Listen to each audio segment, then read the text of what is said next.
Happy New Year. This is Mama Rose, and it's January 1st, 2020.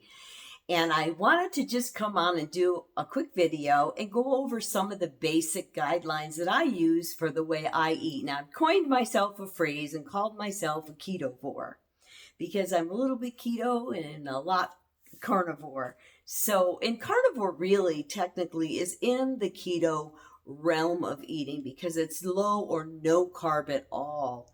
So I kind of wanted to go over a few things. My daughter and her husband are starting to go on the carnivore this next week, and she was doing her shopping list, and she sent me a little text and said, "Can I have lemons on carnivore?" And I use lemons on carnivore. I have to have lemons. I love lemons, and that's one thing I haven't given up. They're very low on the glycemic scale, and so I use lemons because I'll make hollandaise sauce for my fish, and I do squeeze some into my water. And then I also will do electrolyte drinks. So a lot of times in the morning, I'll make a matcha tea, a cold matcha tea, and I'll add these into it. This one is a blueberry flavor. There we go. This is my favorite. You can get orange, and you can make, even if if you get going on it and you feel like you can add some things back into your diet, if you're using it for an elimination diet and you want to start out strict, just beef, salt, and water, and then add, things to it, add butter to it, you can go ahead and add dairy to it, add some cheese to it, and see how that goes for you. If you're doing it as an elimination, I get this from Dr. Berg. I haven't found let me get my pen out of the way. I haven't found a substitute to go into the store yet and get something, but I'm sure there's things out there. I get this from Dr. Berg. This has the potassium in it. But when you're eating carnivore, the load on the body is not as great as when you're eating all those vegetables. So you don't need that 4,700 milligrams of potassium and, all that magnesium and everything, because all that is in the meats. The vitamins are in the meat. If you're having trouble sleeping and you want to get a really good low carb or no carb powder, this is a good one here. They come in different flavors, and I'll go ahead and do that. But I find that they're too sweet in my water, so I like to squeeze a little lemon. So I went into all that about the lemon. But yes, I do have lemon. And what about dairy? That's another big thing, because again, if you're just eating meat or beef and water and salt, then obviously you're not going to have dairy. Now, I did notice that when I didn't have any dairy, because I did go through a period where I wasn't having any cheese, I wasn't having any cream, heavy whipping cream either in my coffee, or I wasn't making bulletproof coffees. I wasn't doing any of that. I did notice a difference, and I did drop a little bit more, more weight. I don't know if you can see or not, but my tummy is flatter, and it's really hard to tell, huh? But anyway, I did notice that I trimmed up a lot. And we've been 4 months having just pretty much meat carnivore. But I will throw some dairy, some cheese on top of a burger, make it a bacon burger, and kind of jazz things up a little bit. And also, I make chaffles. So and I don't do it every day, and I do have videos on that. And so I'll make those if we want a sandwich. So if I've made a roast and I've got a little bit left, or I've made beef jerky and there's a bunch that doesn't fit in the dehydrator, I'll fry that up like a stir fry, and then I'll make chaffle sandwiches, and that's nice. And all the chaffle is a top and a bottom, so one whole sandwich worth is 1/2 a cup of grated cheese and 1 egg. And so really, carnivore can be categorized as just eating any animal product. So if you're going along that line, where first of all, strict carnivore is just the meat and the water and the salt, and then the next step would be anything animal. So if you're doing it that way, you can have pork and beef and all kinds of beef. I mean, I've become a connoisseur of all the different cuts of beef and how they taste and their tenderness scale. So, it's kind of fun to to do that. You can have fish, you can have shrimp, you can have lobster, you can have crab. As long as it's animal based, you can have it. That's why butter is okay, but coconut oil is not on the program. So I have lots of coconut oil. So I don't do coconut. I put coconut oil on my face. But other than that, we're just doing, what is an animal product. So yes, you can have dairy. Again, if you are doing this for health reasons, or you really want to get into ketosis really, really quick, then there are some carbs in dairy. So back off that. Start with just your beef, your salt, your water. If you want your water to taste a little better, I'd squeeze a little lemon in it and put a little salt in it, and that kind of is nice. For me, if I just fill my glass with ice and then put the water in it, the water tastes good. And I learned something years ago when I worked at Jenny Craig. I worked at Jenny Craig as a program director and a counselor, and I hated water. But we were really encouraged to drink a lot of water, and of course we're telling that to people. So I started drinking water when I worked at Jenny Craig, and I loved water. I started loving water. So just to kind of force yourself, and as you drink it, if you got to put a little bit of lemon in it, put a bunch of ice in it, some salt in it, but you'll get to the point where you will like that water and you won't even need anything in it. You can drink some coffee on the carnivore diet. I wouldn't drink a lot of coffee, but you can drink coffee. So don't make a pot of coffee in the morning and go, oh, I'm carnivore, now I can have coffee. You want to go ahead and, maybe have a cup or two. I don't do bulletproof anymore, although if I want to once in a while, I will go ahead and make a bulletproof coffee. And I don't do it because when we get up in the morning, if we're not hungry, we don't want to really put any carbs in, because we want to extend our fast as long as we can, because we want to get into autophagy, as deep into autophagy as we can before we start eating our meal for the day. And autophagy is where your body goes to different levels. It does it when it's asleep, when we're not eating. It starts cleaning garbage up that's in there. And one of the things that we've had happen is of course, when you lose a large amount of weight, you end up with some skin that's saggy. And so you want to get rid of that skin, and that's one way to do it. So the deeper you go into autophagy, the more your body's going to be resilient, and you're not going to end up at the end of your weight loss with a lot of extra flab. But if you do, every 3 months your body replaces its skin. It just does. And I have noticed that every 3 or 4 months I'll take a picture of my belly, which I will post one of these days. I have 2 pictures of my belly, and I got to make a new one. And so I have noticed that it has gone down. I have these 2 little sacks of fat that hang down, and they've gone down and down. So there is hope. You don't have to be stuck with it. You don't have to go to surgery to get all that removed. But if you are doing this for health reasons or for cancer, you need to go longer than just 12 hours without eating. You need to go 16, 17, 20 hours without eating. So if you are doing that and doing what's called intermittent fasting, where you stop eating at like maybe 8 o'clock at night, and then you don't eat again until 3 in the afternoon or 2 in the afternoon, and you can go that length of time, 20 hours without eating, or at least 16 hours without eating, you can get into more autophagy. If you go do any kind of fasting, which as you get into carnivore, you're going to find out that you're not going to be as hungry. So if you get up in the morning and you're not hungry, this is what's happened to us. We don't plan a fast, a 3-day fast, but we get up one morning and neither one of us are hungry. And then, so we go all day long and we figure, we're going to fast today. And that's usually what happens. And then we'll go into the second day and we're still not hungry. So that's when we decide we're going to do a 36-hour fast or a 48-hour fast or a 72-hour fast. And then we'll do that and then ease back into eating again. And that's when your body will go to work to, if you look up Dr. Boz, Dr. B-O-Z, it's actually Dr. Bosworth, B-O-S-W-O-R-T-H, but she goes by Dr. B-O-Z, and she does some really great videos on autophagy, and she has what's called a Dr. Boz ratio, where you take your glucose reading and then you divide it by your ketone reading. And if you're under 80 or under, then you are in autophagy. You are in ketosis. You're burning fat. You're doing pretty good. If you're under 40, you're deeper into autophagy. And if you're under 20, then your body is deep in autophagy, and it is zeroing in and eating cancer cells.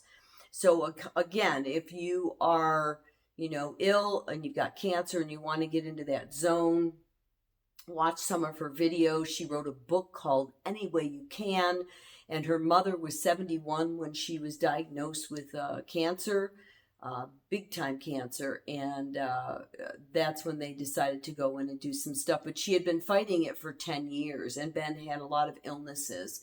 And so you can watch Dr. Boz or order her book, or she has audiobook and also one that you can read. But again, there I digress. So I want to say I got it. Some limits are okay. And when you first start, you can allow some things in it. And if you find that you're not getting the results that you like, so okay, for example, you've been eating carnivore for 2 weeks and you haven't lost any weight, and you are eating lemons and dairy. Well, you know what? Cut out the lemons and cut out the dairy and try to go stricter. But if that's happening and you've gone 2 weeks and you're not losing weight, something's wrong. So try those things I mentioned. Get the dairy out, and get the cheese out. And try that first. And then if that's not good, then take the lemon out. But I don't think it's the lemon that's doing it, but it could be that you're not having enough fat. So it's important that the meats that you choose not be lean. So your ground beef should be 85-15. So you want that. I always put a slab of Kerrygold butter on top of my burger when I make it. I do ribeye steaks because they are the most fatty. They're delicious too. Put a slab of butter on there. Usually when I cook up my meat in the morning, I'll start out with a pan, whatever pan I'm going to use, and I'll fry up some bacon in there, and then I'll go ahead and cook my breakfast in there. So it might be some beef breakfast sausage or pork breakfast sausage, which has some seasoning in it. Or if you're just starting out and you don't do the breakfast sausage thing, we just started doing it. So, but if you're just starting out, just do a hamburger patty with an egg on top and, put some butter on it. And that's a really good breakfast there. So make sure you're getting the fat. And that's one of the things that I think people have the hardest time with, is that they're eating the meat, but they're not getting the fat in there. And it's so important that you get that fat in there. Otherwise, your protein could turn into glucose. So you want to make sure you keep that fat up there so that your body's burning the fat. You don't want to overdo it so that your body's only burning the fat that you're feeding it, because you want it to go after the fat that's on your body is what you want it to do. The fat that's internal, that doesn't belong around the organs, and the fat that is external as well. And so, you want to get at that. And of course, there's 2 names for that. And right now I cannot adipose and visceral. And visceral is the fat that you can't see, that's in and around the organs, and then the other is the fat that we see on the outside. So let's see what else I got. I go easy on the heavy whipping cream. Again, that's got some fat in it. If you need that extra fat, go ahead and put that in it. But it does affect some people. But again, if you're just starting and you're having trouble staying, let's say you went in and says, I'm just going to eat beef, meat, and cheese, beef, meat, and salt, and you start doing it and you're having a really hard time, then add some other things into it. And that's why I say a Ketovore, because if I want cheese on something, I'm going to have it. If I want to make a hollandaise sauce for my fish, I'm going to make it. And that has the lemon in it. And so that wouldn't be considered animal, that would be considered plant, because in the hollandaise sauce, there's egg yolks and butter. And then some people will make hollandaise sauce without the lemon, but to me, I love the lemon. So if you want to make it without the lemon, maybe you don't like lemon, go ahead and do that. You could also make it without the lemon, and then right before you serve it, you could put a drop of good Young Living essential oil in it to give you the lemon flavor, and that doesn't have any carbohydrates in it at all, and that would do it. And that comes from the skin of the lemon. If you do have doTERRA, you can eat doTERRA lemon as well. I don't know if I trust any other essential oil to eat other than Young Living, which is at the top of my list, and then doTERRA. And I think I pretty much got everything on there. So it's pretty simple to eat. If you are going to do just like a Ketovore version, my Ketovore version, you can have any animal that you want. So that would mean, again, you can have shrimp and lobster and crab, and the best fish to have, of course, is salmon because it is fatty. But you can have fish as long as it's sustainably grown. The salmon that I get from Butcher Box, and it's wild caught, and it's from a part in the Pacific that is pure waters, so it isn't infected with all the mercury and the radiation from Fukushima. And so I do that. I do some scallops, and again, at Butcher Box, I trust them. Mostly I get my pork from Butcher Box, because one of the things that you have to remember when you're doing this is that we want a lot of fat, and we want good fat, and we're eating animal fat, but in the animal fat is stored all the toxins. So if you're eating conventionally raised pork or beef or chicken or any of that stuff, there's going to be a lot of garbage in that fat, and you're going to get it. And it's not the best for you. So, but if you are eating heritage pork, so they don't say it's grass fed and grass, because pigs don't eat grass, so it's a whole different diet. But heritage is a way of raising your pigs where they're they're not treated, and they're not given the trash that the other pigs are given. And I'll tell you what, if you eat some fat from a pig that's heritage grown, it's a whole different ballgame from just eating regular pork. It just melts in your mouth, regular pork fat. So if you're going to have fat, remember that. My niece has a friend that was having chicken skin and eating a lot of chicken skin. I think she might have been buying it somewhere.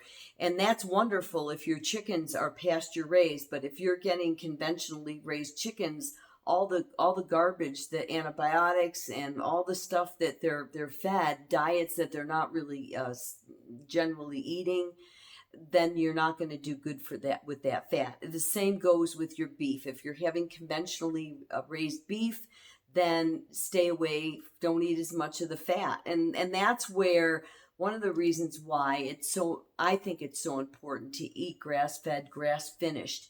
I just ran into somebody at my one of the stores locally that I get my eggs from and stuff, and they have somebody new that's going to be supplying their raw milk, which I will get raw milk occasionally if I'm going to make something where I need regatta cheese. I'll make my own regatta cheese.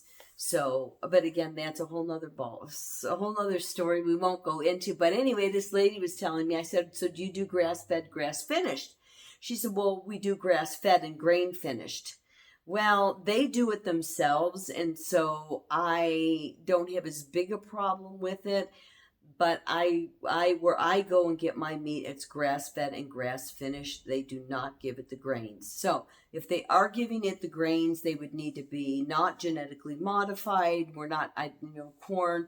I do have one person that I get my meat from. I'm in Prescott Valley, Arizona. So there's two places that sell it at the farmer's market that I go to, and they're both grass-fed and grass-finished. However, one of them, the Broken D Ranch, they give you the option of having mash, brewer's mash, and so they will supplement their cattle with some brewer's mash. They let them eat it if they want. They don't just put them in a room and let them only eat that. That's their only choice. They just offer it to them. And they have such large herds of cattle that it helps supplement the diet. And the grains that are used in this brewery that they use are all organic. They're non-GMO, so they're not using corn genetically modified corn. So that's it on that. So it's important when you're getting your beef that it be grass-fed and grass-finished, because all the great, wonderful work of raising the cattle can be undermined if they're the last week or 2 weeks before they're before they're going to slaughter. They're given these grains. So I don't really like that idea. So I'm pretty fussy about that. That's why if you can't find somebody local to get it from, you can get it from Butcher Box, and you can go online and get that. And hopefully I'll be able to put a link in the bottom so that you can go and get $30 off or a discount off on your first box.